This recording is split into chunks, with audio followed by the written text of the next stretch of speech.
Hola chicos, ¿cómo están?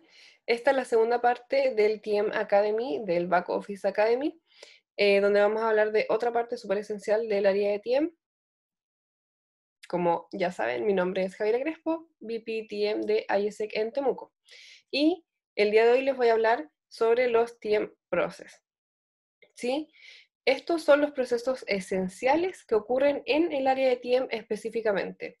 El encargado de esto, sí o sí, es el vicepresidente de esta área, en colaboración con su equipo, digamos con su equipo del área, y con la mesa directiva del comité o la IBI.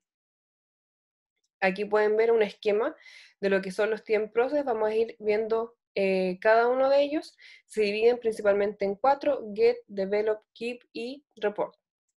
Entonces, el primero es Get, y esto es una de las fases más importantes que tiene TM, pues esta es la fase donde nosotros buscamos a las personas correctas, en el lugar correcto, en el momento correcto, para asegurar el recurso más importante que tiene IESEC, que son los miembros. Es decir, en esta etapa se ve todo lo que es el proceso de admisiones. Entonces, comenzamos con persona building, es decir, nosotros como área de TM, en mi caso como vicepresidente de TM, me aseguro de crear a un prototipo ideal, es decir, cuál es mi miembro perfecto que yo necesito y que mi comité necesita. Una vez que lo tengo construido, comienza el talent planning, es decir, voy a empezar a alinear mi reclutamiento al timeline ideal de acuerdo a las necesidades de mi comité. Entonces, para esto necesito observar la estructura del comité y alinearla con el producto foco. ¿Qué quiero decir con esto? Si mi producto foco es, por ejemplo, vender voluntariados al extranjero, OGV, y generalmente los picos de viajes son, por ejemplo, en vacaciones de invierno, que más o menos agosto, julio-agosto, y vacaciones de verano, por ejemplo, enero, febrero. Tengo que alinear mi proceso de reclutamiento según ese timeline, digamos, es decir, sí o sí tengo que tener miembros antes de julio y agosto, y idealmente, por ejemplo, unos 3 a 5 meses antes para enseñarles todo lo que tienen que saber para poder enviar gente al extranjero, porque también es un proceso bastante largo que no es de un día para otro. Entonces tienen que aprender, tienen que ir pasando las cosas, etc. Y también lo tengo que alinear a los timelines universitarios, por ejemplo. A principio de año generalmente los alumnos vuelven a clases, se insertan en agrupaciones, qué sé yo. Entonces ahí está como el ideal donde yo puedo encontrar miembros que quieran pertenecer a la organización. ¿Sí?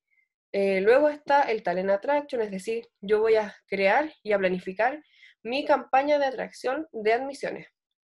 Es decir, voy a ver cuál va a ser la difusión que voy a usar, cuál va a ser la meta. Es decir, yo si necesito, por ejemplo, 10 miembros nuevos, no puedo solamente buscar 10 personas, voy a tener que buscar al menos 20 quizás, para así tener como gente a la que escoger. Quizás haya gente que luego no quiera continuar su proceso, o que no pase los procesos de selección.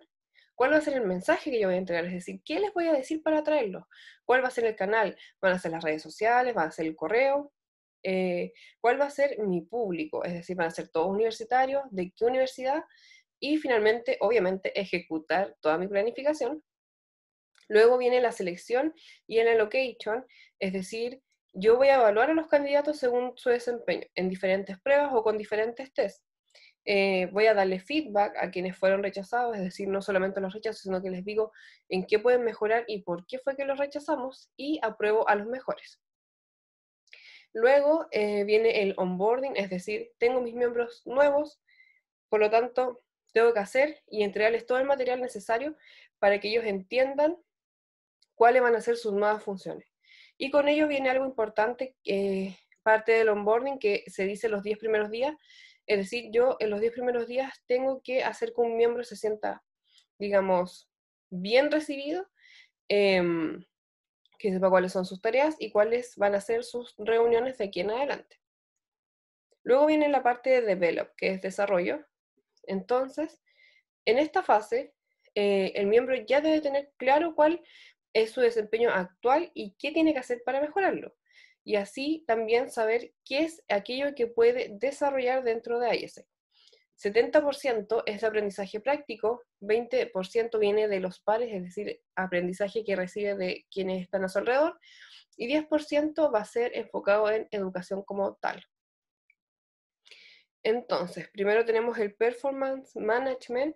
La idea es crear un plan de desarrollo personal con tu líder, donde tú vayas revisando constantemente cómo ha sido tu desempeño y así crear reportes para el comité de acuerdo a tu desempeño, es decir, si vas bien, si estás con tus tareas, si hay cosas que todavía no sabes hacer muy bien, y también monitorear cuál va siendo el performance del comité, ¿sí? El Team Leader Capacity Building es evaluar el desempeño de los líderes de equipo, es decir, ver si es que los líderes de equipo realmente lo están haciendo bien o pueden mejorar. El ciclo de educación nacional tiene que ver con entender cuáles son las estrategias operacionales, las necesidades que están teniendo los comités y las timelines, obviamente, identificar qué necesita aprender cada equipo o qué necesita desarrollar y así crear un espacio de educación adecuado para que así todos tengan acceso a la información y todos puedan aprender. Esto es a nivel nacional y lo desarrollan los directores nacionales. Luego viene la parte de equipo, que es, aquí es donde se fomenta que los miembros rindan, es decir, que estén satisfechos con su experiencia, que les guste IES y que rindan mucho más. Y que así también ellos planifiquen una carrera IESECA a largo plazo. Aquí es donde el área de TIEM se encarga de evaluar el compromiso y el potencial de cada uno de los miembros. Entonces, en primer lugar tenemos el Reward and Recognition, que es una campaña de incentivos también en base al desempeño. Es decir, felicitar a los miembros que están teniendo mejor desempeño por sobre los demás. El Engagement Assessment es una forma de evaluar el compromiso de los miembros. Así también se debe crear como un reporte de esta evaluación para así poder elaborar un plan de trabajo para trabajar el compromiso de cada uno de los miembros. La sucesión, es decir, revisar la membresía que tengo actualmente, evaluar cuántos miembros más o menos voy a tener para la siguiente gestión o para el siguiente semestre y crear un plan de trabajo a partir de este análisis para que tenga la mayor cantidad de aplicantes al siguiente semestre o a la siguiente gestión, es decir, que haya antigüedad dentro de los miembros de IESEC. Finalmente está la parte de reporting, que este proceso ocurre, digamos, en conjunto, en paralelo, con todos los demás procesos de TIEM. A través de estos informes, la idea es que podamos comprender cuáles son los problemas que estamos teniendo, cuáles son nuestros cuellos de botella y cómo podemos trabajar nosotros como TIEM para que estos sean lo menor posible o aminorarlos lo más posible. Tenemos el Global Template, son lineamientos internacionales que debemos seguir, tenemos que darle seguimiento mensualmente a través de diferentes herramientas o a través de diferentes reportes. También tenemos que reportar mensualmente, establecer una rutina de reporte tanto para los comités como a nivel nacional. El reporting process, que es el reporte específico del área de TIEM, y presentarlo por quarter, y el manejo del conocimiento.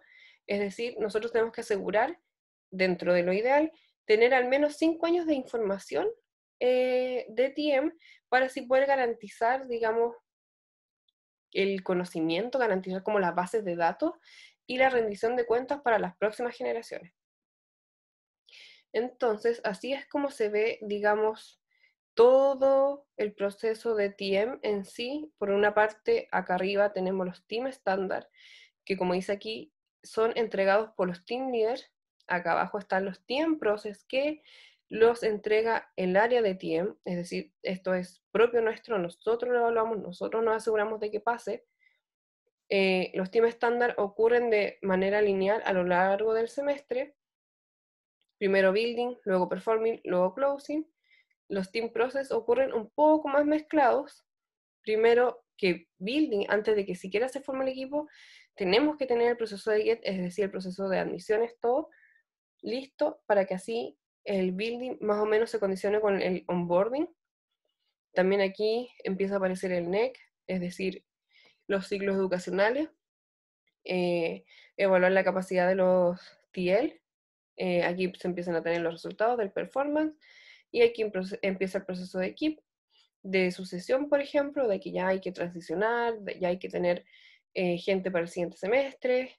Aquí, por ejemplo, tiene que estar el engagement al máximo, es decir, sentirse identificado con la organización, y aquí empiezan el reward and recognition, que es destacar a quien tiene un performance más alto, y a lo largo de todo este proceso, o sea, de todo el semestre, digamos, se va cumpliendo el proceso de report.